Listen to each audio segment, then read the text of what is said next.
So I'm curious, like, what is your opinion on how community impacts purpose, either positively or negatively? It's fundamental to purpose, basically. And that's why I was drawing the parallel between purpose being harder to find now as I was tracing the lineage of community crumbling. Yeah, correct. So that's directly relevant.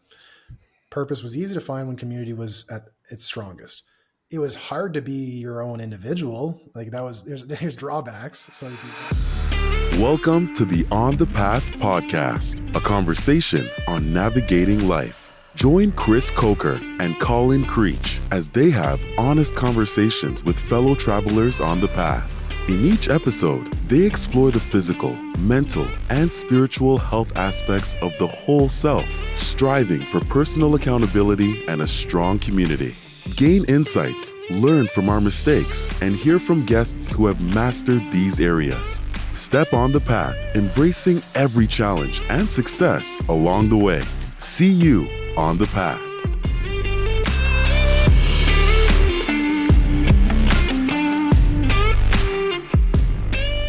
All right, Colin, we are back. We've got another great episode today with Dr. Steve Rose, who has a PhD in sociology from Queen's University. And at the start of his career, he was actually very focused on the veteran population in Canada. He had this concept called transitional injury. Essentially, how do you help the veteran population overcome the challenges involved with going from the military to whatever it is they chose to do next? So that put him on the path to become an addiction counselor. Yeah, and being now, also a certified chemical dependency counselor, that's where I think he really transitioned from academia to directly helping those that struggle with addiction. And I think it was clear in our conversation, he's combining sociology insights with practical intervention. I mean, I learned a ton, and it's clear the way he interacts is really now focused more in that addiction field. But, digital is one of them, but obviously gambling addictions. And I truly appreciated this conversation with him. But that's not all. He's also a leader in his community and obviously a really accomplished author. Yeah, absolutely. He is very involved in his community, specifically around the concept of reintegration, addiction, recovery. So as you overcome some of your challenges, how do you reintegrate back into your life, and advocating for mental health within his community. So he's also very, very active. He's got a YouTube channel. He's got a podcast. He's on Instagram, LinkedIn. He has a blog that is read by thousands and thousands of people. So many different ways to learn from him and afford you the opportunity for someone like him to help you if you need the help. So without further ado, let's get into the episode. Let's do it. Steve, Dr. Steve, but we'll call you Steve for the podcast. It's great to have you on today. I'm really excited about this topic. Chris and I have been talking a lot behind the scenes, and we really like having subject matter experts like yourself on the podcast because there's so much we can talk about, but it's always good to hear it from somebody that has an education and a career to really explain it in more depth with more education behind it. That's twice saying it, but it's great to have you on today. And we just told everybody about your background. It's super impressive. And we want to start off with a really deep question to kick things off. So if you had to wear a costume every day for the rest of your life, what would it be and how would you make it fashionable? Got it. Will Ferrell from Anchorman. Oh, that was so my good. God. Oh, I didn't think it'd be that easy. What's his name there? Ron Burgundy. So I'd dress like Ron Burgundy. I'd make it fashionable by having the burgundy robe and maybe a cigar or pipe, actually. Forget the cigar. Full pipe. And that's amazing. Maybe a whiskey glass or something. I honestly thought that would be a tougher one. No. I know. I did too. He's like, oh, I got this. The real question is, would you grow a mustache, Steve?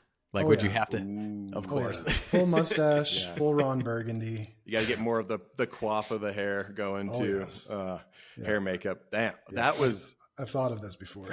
I feel like we need to pick another question, but I won't derail it any further. I know Chris and I are super excited to have you on. Yeah. And I know Chris has, some questions to kick it off, but, thanks again for joining us on the path. Yeah, Thank yeah, you. for sure. Thank you. And like Colin said, we do kind of the brief background ahead of time. So everybody already knows you're an addiction counselor, you're a sociologist. But I think what's interesting about your background, Steve, is I feel like what gets you to that point. So we kind of are wanting to explore like what's an experience that kind of got you to a spot in your life where you said, you know what, I really want to get into counseling and helping people and serving others in that way. Yeah, well, it was a journey. I'll tell you, it wasn't right away. And I like how your podcast is titled "The Path" because it's really kind of a path or a journey to Yeah. figure out where you're going and really develop that sense of purpose. It doesn't come by just thinking on your own, meditating, journaling, vision boards. It's not one of these things that just you find like a needle in the haystack. If you're on your own. Basically, you go through life and you meet people, you have experiences, and you develop that purpose as you go. And an experience that really shaped me was when I was applying to the RCMP, basically, which is the Royal Canadian Mounted Police. And I was in criminology in my undergrad. Everyone around me was going into policing. And I thought, this sounds like a really nice, secure, highly paid career, at least in Canada it is. And so I was in the application process. I did a few of the rounds of the testing, and I was a lifeguard at the time. So as I was lifeguarding, there were a couple who were veterans, a husband and wife, both veterans. And I was just talking to them as I was standing over the pool. And they said, "What do you want to be?" I said, "Oh, I'm going to the RCMP." "Oh, why do you want to do that?" "Oh, because it's a really good career. You get good pay, good pension. It's really secure." And they're like, why do you really want to do that? What do you really like? And so they asked me again. I was like, wait a minute. Nobody's this direct. Now looking back, like, oh, of course they're veterans, but they asked me again, no, wait a minute. That answer didn't, most people would be like, "Oh, good for you. Yay." And give you an applaud. Yeah. But they were really kind of asking me again, it doesn't really sound like you're that interested. What are your actual interests? And I started talking about how I like ideas. I like thinking about things, philosophy. I like teaching. I like being in an academic context. It's just kind of how I was built, really, and things. I mean, I was never really an A+ student growing up, but I didn't really like studying by the books. I always found my own thing and got passionate about that. And so I would just do mediocre on the tests and whatever, but I'd really just study my own interests on the side. Grad school is the perfect opportunity to do that. You're just going all in on your own research projects. So they were like, "Why don't you just go to grad school then?" Because my initial plan was what I'd like to call like a deferred life purpose, where a deferred life plan, I guess you can call it that, where it's like, okay, I'm going to get this career. If I do the math, I can retire by 45, then I'll go to grad school and then I'll become a professor. That was my like plan. And they're like, "Well, why don't you just do the second thing first?" I'm like, never thought of that. Well, that's a good idea. So instead of deferring the life plan, I just did the thing that I'm actually interested in. Yeah. And throughout the kind of grad school experience, this constant state of uncertainty, because it's like people ask you, "What are you going to do with a sociology degree?" And I said, "I don't know, but I'll figure it out." And I was so passionate about the topics I was studying. It kept me going every day. And as I went into higher levels like PhD program, I really thought, okay, I got to get kind of practical here. I can't just be too philosophical and studying topics for the sake of writing for other academics and just being an academic. I really want to do something relevant, meaningful. And I was in Kingston, Ontario, which is kind of the biggest military town basically in Canada, where they have the Royal Military College, and there's a lot of military around. Queen's University kind of has that kind of heritage associated with it. And so I thought, well, this topic seems relevant. At this time, everyone was coming back from Afghanistan. We're talking 2011, 12 type of years, where people had recently come back or were coming back. And I thought this was like the perfect opportunity to blend my own interests with studying what makes us tick, our purpose, what keeps us thriving in our social world, and make it relevant to something that was actually happening as a current social phenomena and this whole transition experience that was happening. So I started studying that. And as I got deeper into the veterans research, I started realizing psychology was actually more of an interest of mine. And so bridging from sociology, I started getting really into psychology, was researching treatments for PTSD. I published in academic journals, analyzing kind of the main treatments that were studied, the evidence base for the treatments. And so I was really doing psychology at the very end of my program. And then as I got out of that, got kind of more into the addiction specific field, got more addiction specific education after that, and then started working in the field. Did a little bit of teaching after that as well, but realized it wasn't the teaching that I really liked. It was the blending of theory and practice that I liked. And I can do that every day in my work, one-on-one as an addiction counselor. So that was a broad overview of my journey and how one conversation, to answer your question, led to a different path. Basically, there's like a kind of a fork in the road, and I was like, you know what? Why defer the thing that I'm interested in? Let's just do that first. Yeah, that's really interesting. And one of the things that I like there, Steve, is also this. Well, one, it's very poetic that the people that were pushing back initially are the people that you ended up serving as you started going into the, that initial purpose, right? Which is just, I don't know. When did that dawn on you that was the case? Like these people that influenced kind of the path that your life took, then became, that was the community that you served as well. It kind of last night, I was, as I was thinking about an answer to that question, I just started thinking about my journey, because I don't think about myself very often. I'm thinking about other people and their journeys and like helping them. So as I started to reflect about my own journey, I was like, oh, isn't that an interesting connection? I probably made the connection here and there. I don't remember ever making, but last night, so when you asked me, it's like, oh, I saw that connection last night.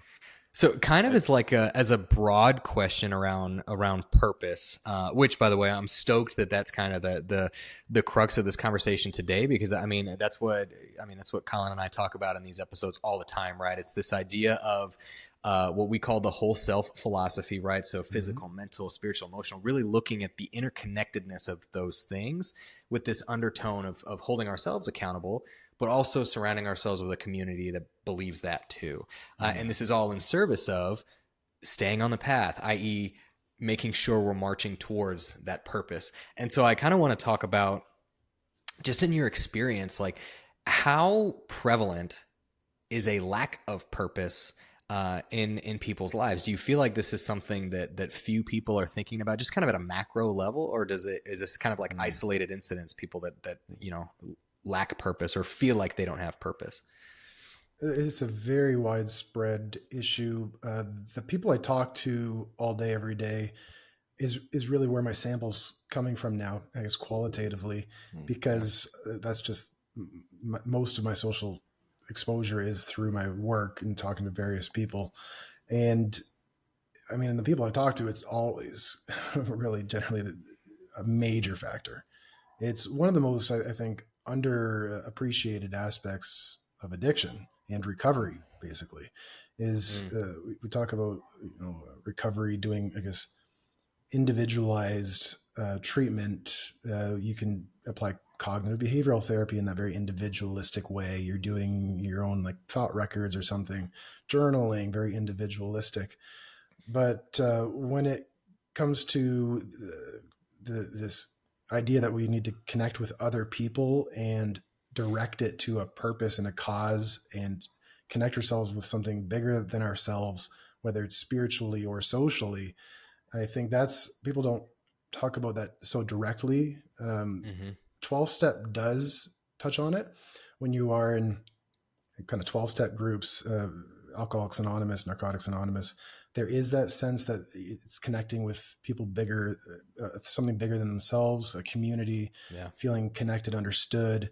But I mean, aside from that, it's not the biggest topic in mainstream psychology. It really, and there are some people who do focus on it. I think there was a huge focus on it back mid-century with Viktor Frankl. I'm not sure if you know about Man's him. Search for Meaning. Man's Search for Meaning. Yeah. So that was, when I was in, I guess, doing my grad school studies, I mean, that was one of the pivotal books that I read, Man's Search for Meaning. And I really used that to kind of frame the way that I was thinking about veterans transitioning. And so when I was framing the transition experience as a social / purpose existential problem, it was coming from that perspective that people were losing meaning when they were coming out of the military. They were losing connection, they were losing meaning and purpose, direction, and their sense making was like kind of just shattered. And they're like, okay, I'm just adrift. And so that very kind of existential, social, psychological way of looking at these problems really became the central focus in my research and now in my practice. Yeah. I'd love to, you talked about it even when we started, you have a lot of work, you're looking after a lot of people. And then, what about me? There's also so many distractions in life now. We all have so many excuses, right? Social media, there's a lot going on in the world. There's always something. And I'm sure you've had clients that are like, Dr. Steve, I've got all these things going on. Like, how am I supposed to find time to be really intentional with what's my purpose? It's not always that simple, I guess, in theory, but it actually is. And it's so important to spend the time there. But what do you say, with all of the things going on in this world, the importance of dedicating time to it, or what does that even look like? Well, I mean, one-on-one counseling is one way I do that. I mean, even earlier today, I mean, my conversations with people were about some of this stuff where they don't think about it every day. And then we set aside an hour where we are doing that. And then it gets the wheels spinning, and maybe they start to think about it after that conversation. Maybe they bridge to a broader conversation with peers or parents or colleagues or friends or whatever, people who are going through similar struggles. So it kind of, they start thinking about something that maybe is just not a normal topic in everyday life. So, yeah. Question for you, Steve, around, now I'm just going to speak from my own experience for a second as a veteran. Like, and I was only in the military for, in the grand scheme of things, a short amount of time. It was about 4.5 years that I was in the military. And I know that I would always joke, like, the U.S. Army tag was over my heart, right? And then my last name was on the other side. And so a part of, getting out of the military, I think, again, from my experience, that losing that sense of purpose is a little bit predicated on losing that sense of self, right? Like when I left the military, like I was identifying as U.S. Army service member, right? And then I left the military, and all of a sudden that was no longer a part of my identity, not actively anyways. And then all of a sudden you go, well, man, what's my purpose? And I'm curious, like, in your experience, is that, like, are those two things linked, this sense of self and this sense of purpose? 100%. Yeah. It reminds me of, I did a conference presentation literally on this exact topic. It was looking at social identity among veterans in transition. And, because everyone would tell me, I don't even know who I am. I lost my identity, my sense of self. And identity, you can look at it from a few different levels, like in personal identity, which is like things I think I'm good at and I like and my interests. Social identity is like what groups I'm a part of, and the whole community part really matters there. And I guess I even came up with the topic of role identity. So it's like your role within a community. It's not just the symbols and the flag, the army symbolism, and all the things you're wearing of a kind of a social identity. But it's also the role that you play within that broader context that gives you purpose, because now you fit with other people like a well-oiled machine. And there's a particular role that's more than just kind of identifying with a symbol. It's identifying with a contribution, mutual contribution. And coming out of that, not only do you lose the symbolism and the sense making and identity that all that kind of represents, but you also lose your role, and you lose your role and you don't know what your role now is. And so you lose the symbolism, you lose the role, and that's all kind of part of our identities, and beyond just personal identity of like, you could say like, I know I'm really good at these types of things and I'm really interested in these types of things, but I still don't know who I am. Well, it's because that's just one very small aspect of identity.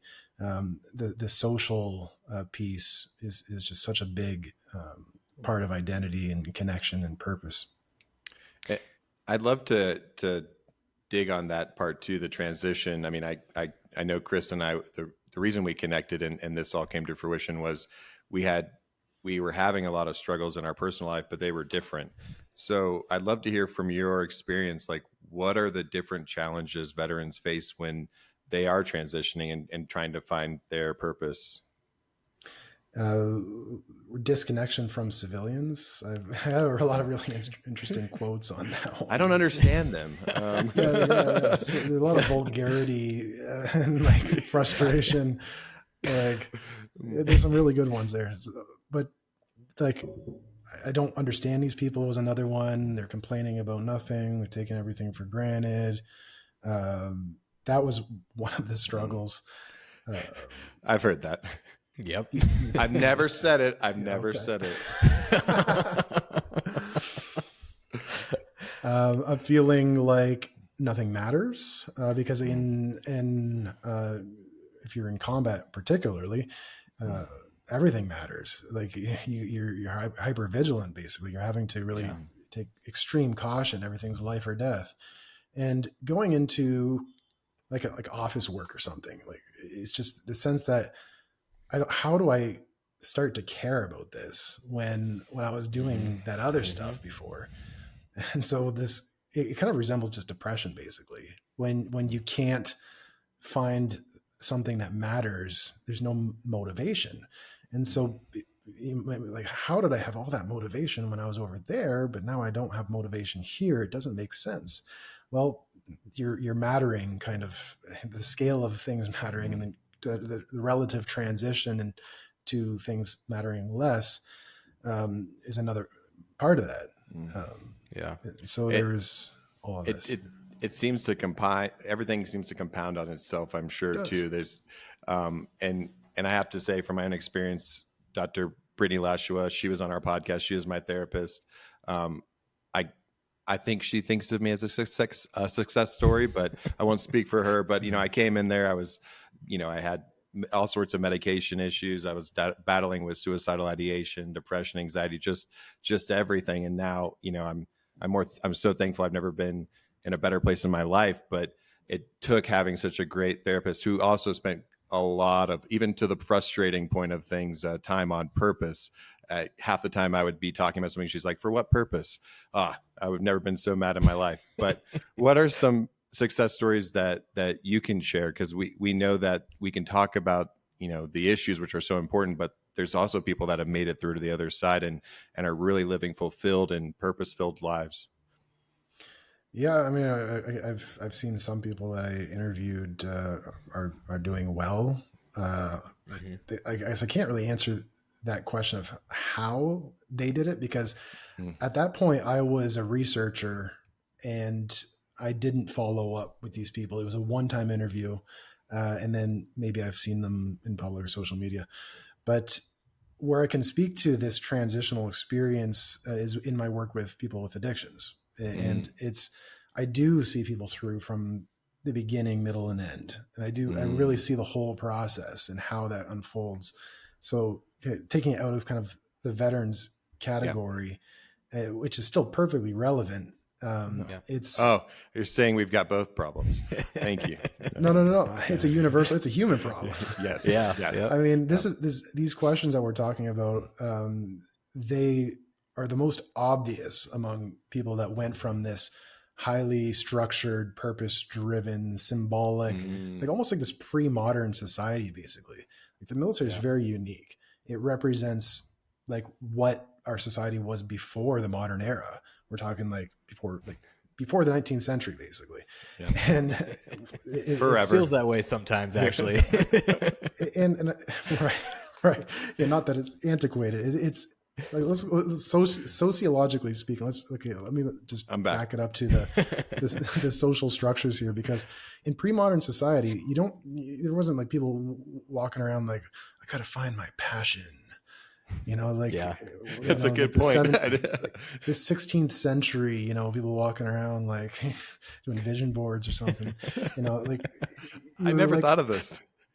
So this is a sociological question. And so, if you think pre-modern, medieval times, we're talking like everything from hunter-gatherer societies all the way up through medieval times, where you were just born into your role, basically. You're born into it. This is who you are. This is your identity. Your last name really matters. You learn the trade. You're on the land, or you're doing this. You're a royalty, or you're whatever, and that's what you are. You can't get it. And the royalty still operates this way. You could look at the royal family and like how people are making a big deal. He's exiting the royal family. Oh no! And so which one are you talking about? Sorry, keep going. But pre-modern society, you were born into your role. All the symbolism was strong, and it's like the military. And that's what I mean. Mm-hmm. That's what I mean when I talk about the military as relative to pre-modern societies. And that's very structured in that way, hierarchical in that way. And you're not questioning what your role is. It's very clear. If you're questioning what your role is, something's wrong in the chain of command. Like you know what you're there for, and it's given to you. Just like, you're born into a particular social hierarchy, pre-modern societies. When we come into the modern era, we lose this kind of religious grounding of societies. Society was grounded in this God and country. And Friedrich Nietzsche talks about this. He says, God is dead. A lot of the mid-century philosophers were grappling with this problem of losing the substrata cultural meaning of society and how we make sense of ourselves in the world. And we lose that, but there's still social organizations that give us connection in pre-modern, in mid-century. So we're talking like 1950s now. There's like civic organizations, there's clubs, there are like community events, there's all of these things that people would go to that were solid jobs that you can like retire off, basically. So all of this solid social institution still was intact, despite the meaning making from religion kind of disintegrating. So it was harder to have a purpose, but it was still relatively easy. Now we fast forward to now late modern. We're talking 1980s to now, where the social organizations start to crumble now. And you can see this in the sociologist Robert Putnam talks in the books. Bowling Alone is a really good book, where he traces the whole progression from modern society, from civic organizations, community groups, to now everyone's kind of individualized, atomized.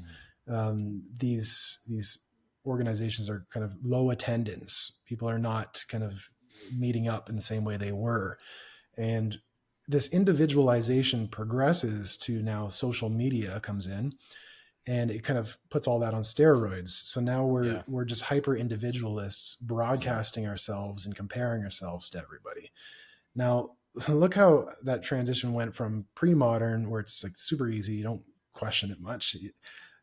Modern, where it's, the organizations are kind of holding things intact, to late modern, and then kind of social media, where it's really confusing now for people. Yeah. So I've got a question for you, Steve, because so as you're explaining all of that, which I really love that, by the way, I'm probably going to replay this a little bit, because I think like walking through kind of chronologically, it's outstanding. One of the things that comes to mind is the importance of community as it pertains to like finding some sense of purpose. Like it feels like maybe that plays a role, and I don't want to speak for you, but that's kind of where my head goes, that, if I have, my ability to stay grounded in my own purpose is in some ways influenced by, whether or not I'm connected to the people around me. And from at least in my own life, like I don't necessarily consider social media community, not in the classic sense of like, surrounding myself with people that can help me thrive and grow. Right. So I'm curious, like, what is your opinion on how community impacts purpose, either positively or negatively? It's fundamental to purpose, basically. And that's why I was drawing the parallel between purpose being harder to find now as I was tracing the lineage of community crumbling. Yeah, correct. So that's directly relevant. Purpose was easy to find when community was at its strongest. It was hard to be your own individual. Like there's drawbacks. So if you talk about the drawback of community, like if you are kind of an outlier, for example, we see this in like, for example, like homosexuality, like if you had certain outlier tendencies, then, well, you didn't fit in and you didn't have community. So there was a drawback to these very solid organizations. This is not to paint the picture of like, we need to go back to pre-modern times. I'm not idealizing the past at all. I'm just saying with the benefit of it easy to get community, we get the drawback of it's hard to be unique.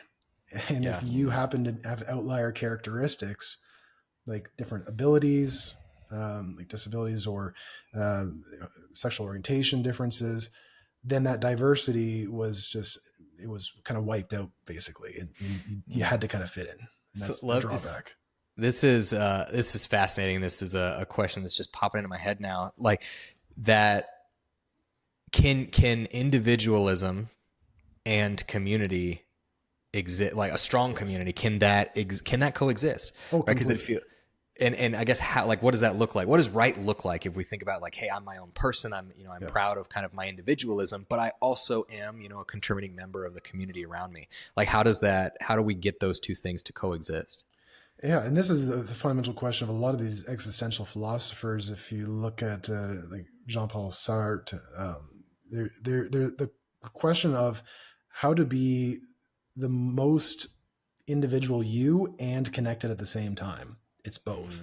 It's not necessarily one or the other of I have to, in the military, you do have to sacrifice your individuality basically. And that's U.S. Army. You have to do that. There's a process. Marines. Yeah. There's a process by which they extract your individuality out. And that's part of the problem with retransitioning basically as well.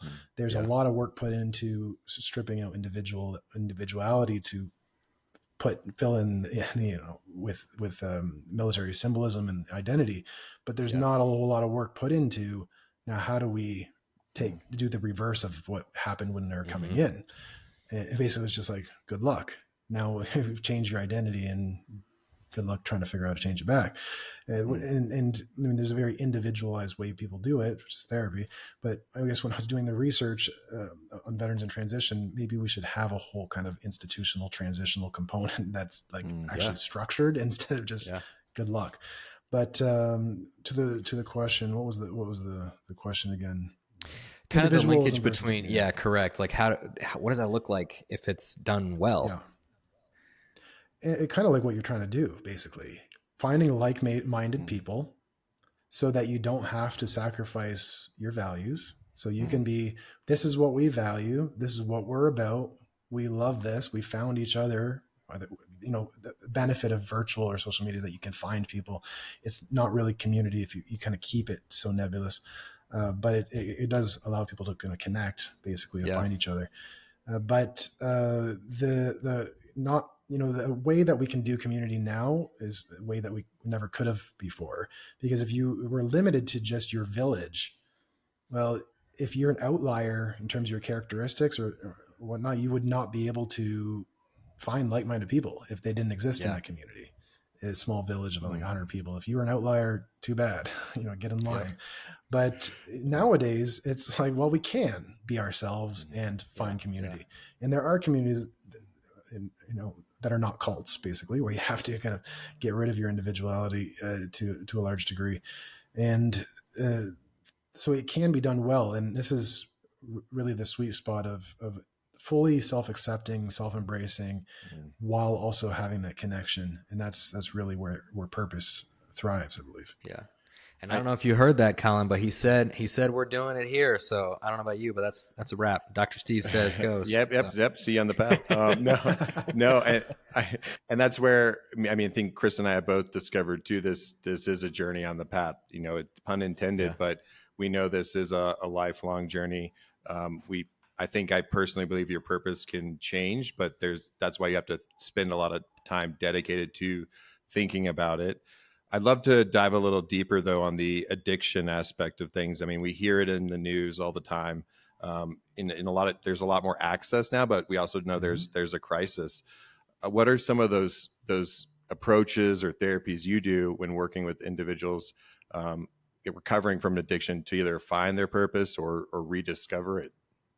Yeah, so let's get kind of specific, I guess. My primary specialty is gambling addiction. And so this applies to really all addiction, but I just want to get very specific. So I'm not talking general. Let's use gambling addiction as maybe the example. And so if somebody comes in, they're gambling every day, which is a huge epidemic right now. Everyone's sports betting on their phone. Yep. Yeah. Access. Everybody's kind of got a gambling addiction brewing these days in terms of men between 25 and 35. You picked the right two people to talk to because we both don't watch sports, but we both have family members that are very into it. But Good for you. Okay. I keep going. Yeah. I don't watch sports either. Because I witness it. Yeah. All the time. So I didn't expect this, but I don't watch sports at all. Never enjoyed it. Yeah. Nice. I never meet guys like yourselves who feel similar. We've said something similar, and I will attempt. I have over the years attempted all right, I need to be really big into football, or I really need to get into baseball or whatever, and yeah, it just never really took off. So needless to say, I do not have a sports betting app on my phone at all. I would do very poorly. Okay, so back to the topic. We're talking specifically with addiction, gambling addiction. Let's just talk sports. Let's get very granular because I just know a lot of people out there doing this. It's literally everyone, most of the people I'm talking to. And so they come in, they're doing it all the time. Maybe they don't know if they want to stop. That's the first step. I have to meet them where they're at. So if they're like 100%, I'm ready, let's go, let's do it. Yeah. Jump to the second part. But if they don't know, they're like, I'm thinking about it. Kind of part of me wants to. I'm being really pushed to do this by my wife, girlfriend, mother, usually them reaching out. And so I'll kind of just meet them where they're at and say, what's the benefits of gambling for you? What's it doing for you? And I don't ask it in a sarcastic way. I try to pull out what it's actually doing for them in a very serious way, assuming that it's doing something, because why else would you do it? And then they'll say, it's doing nothing, it's ruining my life maybe, or I'll say, no. Oh, let's talk about the part of you that wants to do it. Yeah. Because the people quickly try to not talk about that part because they're not used to being able to openly talk about it, because they'll be shamed if they talk about the benefits of doing destructive things. So they don't really expect that they're not going to be shamed. Then I pull it out, and then the number one thing I find is that gambling is giving people purpose. You wouldn't expect the connection there, but it's the number one thing. Say more. It's literally a few conversations even today, where it's let's say maybe you have a particular life path you're building a business, it's growing, COVID happens, everything's shut down. You had a whole bunch of purpose in that business. You were really doing well. You were really progressing. So purpose is really connected with progression, a sense of mastery, a sense of competence. It really is a fundamental human need to kind of progress. And you lose that, it's hard to find something else. Well, this app that I can just download, it makes it very easy to feel like I'm doing something that matters. It feels like people are like, oh, this is a really nice opportunity. They'll see it almost like a business opportunity. They're like, why doesn't everyone do this? This is easy money. Look, it worked. I just got $400. Oh, okay.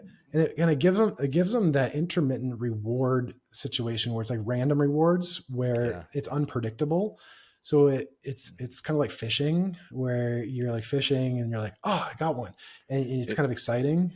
And are we talking, is this a dopamine hit sort of situation too? Okay. Yeah. Yeah. So this is all based in our kind of reward centers in our brain. Mm-hmm.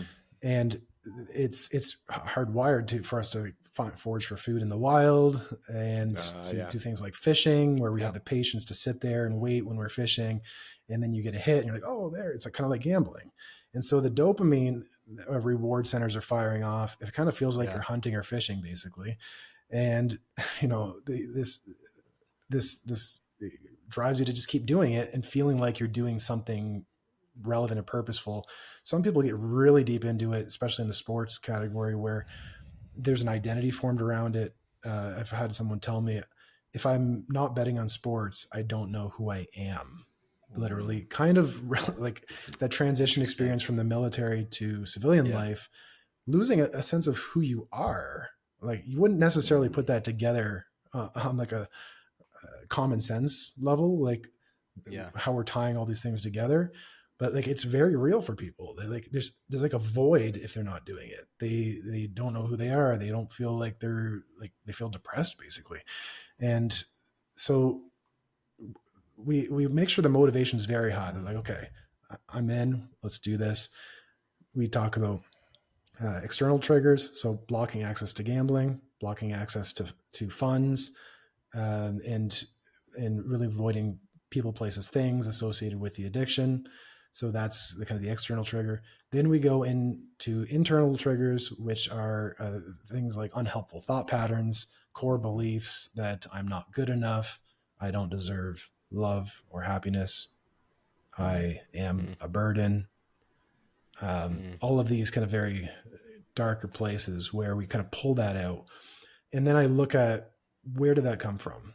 And we really trace a lot of these unhelpful thought patterns, or unwritten rules, we can call them, to earlier experiences in their lives. And there's unwritten rules about how to be, unwritten rules about how who you are in the world. And they're not kind of operating on the conscious level. They're operating on a very subconscious level, where you don't really know you're playing by a certain set of unwritten rules, but they are there, like a program in the background in your computer. It's running. The antivirus software is running. We don't know it's running. And we kind of pull it out. We put it right to the surface, and we say, oh, here's the unwritten rule. I have to be like this to get love and connection in my life. And if I'm not like this, then I'll be alone and sad, just like I was when I was a child. So we really get very specific on the unwritten rule, and it's different for everyone, but we get very, very specific on what it is, what that feeling is, and how we can change it by looking at, maybe it's not necessarily a relevant rule these days. Maybe it got you through hard times because you didn't know how else to cope. So you took on this particular way of thinking or identities, and it got you through a hard time when you didn't have any other tools at your disposal. So we even have compassion for the unhelpful part, the unhelpful behavior. We have compassion for that. We can have compassion for the addiction. We can say the addiction or the alcohol or gambling or substance, it was there for you in a time where you didn't really know what else to do and you were struggling. Yeah, that's really hard. And we can have compassion for it and say, and look at where things at now. Is it really needed? And then people are like, oh yeah. Is there a better way? And then we start replacing the unhelpful kind of behavior with helpful ones. Like, how do you find an actual sense of progression, mastery, leveling up in everyday life? The number one thing people go to right away is going to the gym. It's a very simple activity, simple but not easy for some people. And it's the sense that every time I show up, I'm building my body, I'm leveling up, I'm progressing, feeling good. And so you get that sense of purpose by taking that agency, that control back to actually progress, not the illusion of progression. So gambling gives you the illusion of purpose because it gives the illusion that you're actually going to progress because of it. And you don't, because of the house edge. In the end, you actually regress. So it's the illusion that you're progressing, but you're regressing. We kind of break that illusion and we say, well, let's look at doing things that actually make you progress. What could you do? And I brainstorm with people. I pull it out of them. Well, they're like, oh, I used to always go to the gym. And how did you feel when you used to always go to the gym? Oh, it felt great. It changed everything. Oh, interesting. And then I keep asking them questions and they're like, you know what? I'm going to go to the gym tonight. I'm like, oh, okay. So I pull it out of them. I don't try to tell them what to do. I pull it out of them, and then It's got to be their own idea, right? Yeah, like, yeah. They're convincing themselves of like all of the things basically. And then we look at, well, what else do you want to do? Well, I used to do this hobby. What are your thoughts on doing that hobby again? Never thought of it. Okay. And then now I'm basically pulling it out of them and guiding the conversation where I'm directing it, maybe giving ideas or feedback as needed, but mostly trying to pull it out of them. And they put it together and actually gain a sense of progression, mastery, competence in their everyday life that's sustainable, that's not the illusion through the addiction. And that ideally that stuff's connected with community. So when we talk about progression, sense of competence and progression plus community, I think that's really what the stuff of purpose really is. Yeah.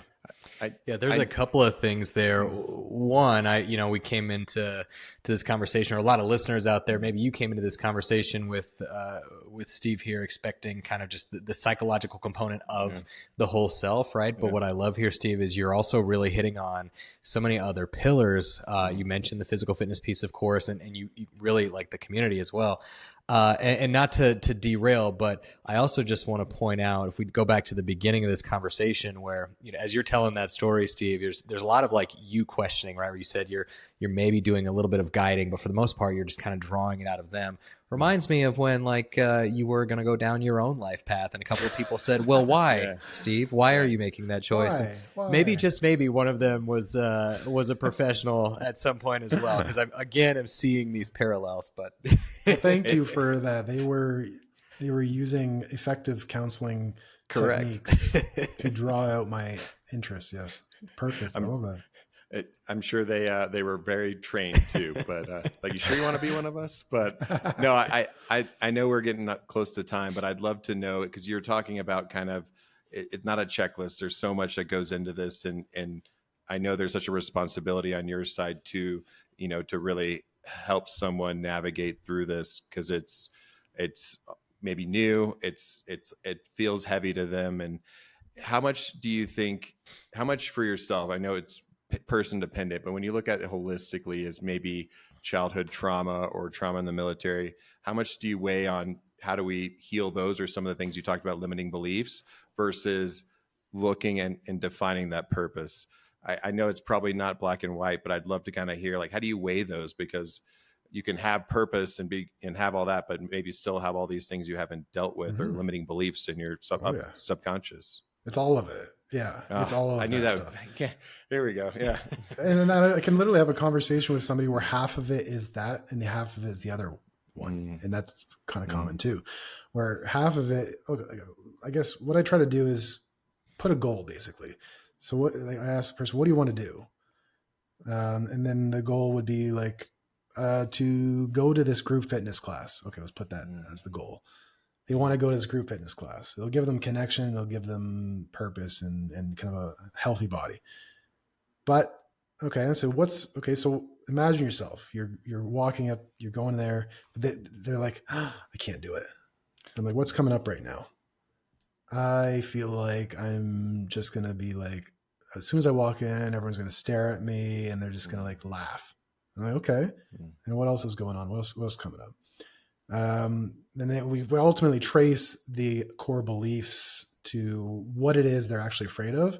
So it's both literally in the same exercise of how do you actually get out and do something and find purpose and connection, but what are the limiting beliefs that are stopping you from actually showing up there and getting out of your house? And we look at this, maybe the belief is like, I grew up and I was bigger and I was made fun of because of it. And therefore, even though I'm not in the same way I was back then, I still feel like I am. And I just feel like it's going to be like high school when I walk into the class.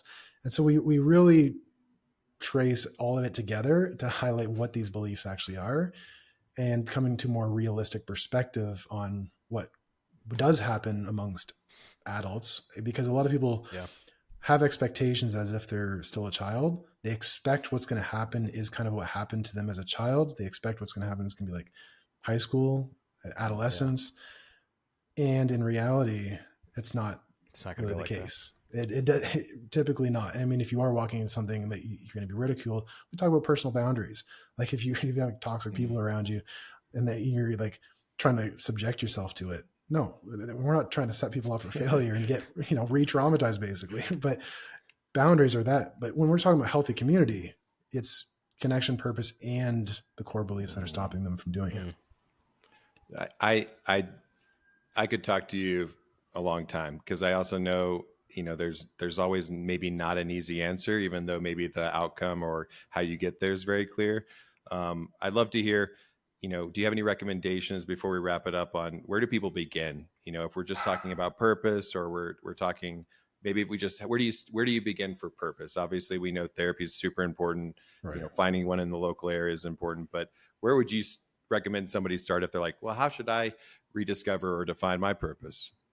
Yeah, and don't do it in the way that I guess the hyper individualist ways. Steve Jobs has this commencement speech that is like, find your passion, and it's highly individualized. Like just meditate on it and find your passion, kind of hyper individualized. Again, back to the vision boards, back to the journaling. I like vision boards, but you can't do them back 400 years ago, could you? And it wouldn't be important. So, yeah. See, I pulled it through. Yeah. They're all good. Some people like them. I guess what I'm saying is don't try to do it on your own all the time. You can do it a little bit on your own. You can think like, what am I interested in? What do I like? But if you're only doing that, you're just like putting up all these pictures on your wall. It might start to depress you at some point when you realize I'm not doing anything. Like it's not going anywhere. And so I would say experimentation is the answer to that. Experiment, try things, try new things, see how it works. If you show up to a club, an event, nope, not for me, next. Keep trying, keep experimenting, and you eventually find something that kind of sticks, then start leveling up at it.